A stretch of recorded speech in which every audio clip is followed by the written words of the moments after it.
жасымда әкем маған қаһарман болатын. Мен оған көңілім толатын, айтқанымды қылатын. Мен әкеме өскенде әкеме ұқсағым келіп, оның жүріс-тұрысын еліктедім. Басқа біреулерге елікпедім. Бір қызығы 5-ші сыныптан соң әкемнің көзқарасы өзгерді. Әр ісімді мейірімді сөзбен емес, қаталдықпен түзеді.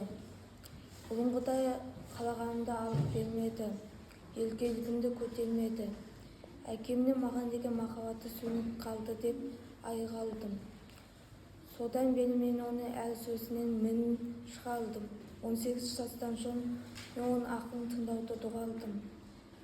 Оның ұстанымы ескілікті салқын шығындай сезілді. 22 жастан соң әкемнің нан, сенім, мәдениет, тәрбие туралы көзқарасына қайшы ойымды айттым. Біздің ауылда Асан деген жас жігіт бар еді. Ол мен әкеммен жұмыс істейді. Ол әкеммен ықпалы ерекше. Бір күні бізді азанда ыстық нан әкелген еді. Жұма күні ыстық суық нан әкелген еді.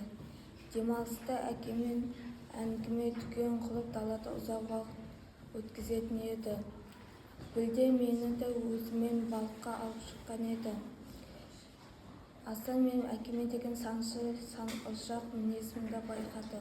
Ол келіп айтты: "Сен әкенің қатынын біл, оның айтқанын құлағына іліп қой. Мен өзім әкем жас білмейтін жаста дүниеден өтті" дейді. "Бірақ өлгенде қайта алмайсың. Сен жеңілмесең де, біреу сен жеңілгенде қалайды. Ол әкең."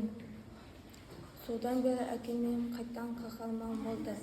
Оған мейірімділігім толды. Бірақ әкем менің қайтыс болды.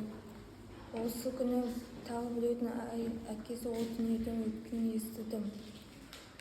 Ол Лариса қаласының больницасында жатыр екен. Оның баласы Шиласта кеңесінің департаментінде жұмыс істейді. Басқалардың айтуынша, жұмысы біткенше ол 350 шақырым километр өтіп әкесімен қоштасты. Екінші күні оның әкесі өлді. Ол Шиласта кеңесіне бармақшы болыпты. Асан директор мырзаға: "Сен жеңілмесең де, әкең жеңілгенде қалайды" деп айтты деп топылдадым.